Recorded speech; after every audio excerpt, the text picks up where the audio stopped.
This is the third video in a three-part series on goal setting and achieving it. In the first part, we looked at getting unstuck. Then we discussed setting smart goals. And today we're talking about getting into action and then staying on track. Now, after we've set off goals, it is so important when you go into action to remember the why. That should be the vision that you have in mind all the time. You need it on the days that the going gets tough. You need to remember, why have I actually embarked on this journey? Why is it important to me? What is the personal relevance? It is much easier when you can visualize that end goal and keep the meaning in mind to stay on track. With that, it's also important to break down your goal in smarter goals. To think that I want to train every day for the next year is overwhelming and most likely unachievable. But to try to think that I want to commit for the next 2 weeks to do some activity every day, that is more achievable. And the reason why we want to break down goals in smaller bits, it's biological.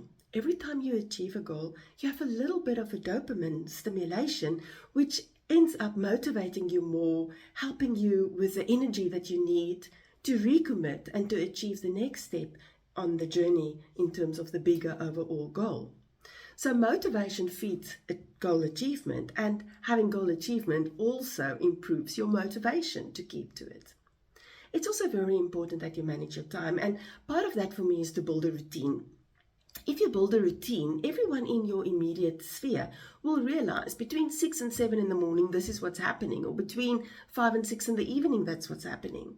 But also if you build into your routine, for example, meal prep on a Sunday afternoon, it becomes a habit with frequency or frequently repeating it, and it helps you to achieve the goal through the week if it was, for example, healthier eating.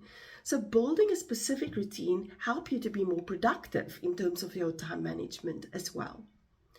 And then also to stay on track, you maybe need to monitor yourself, whether it is keeping a logbook, using an app with a tracker, or just reflecting at the end of the week, how well did I do and what can I change in this coming week to stick to my goal plan. It's also very helpful to declare it publicly that I have a goal.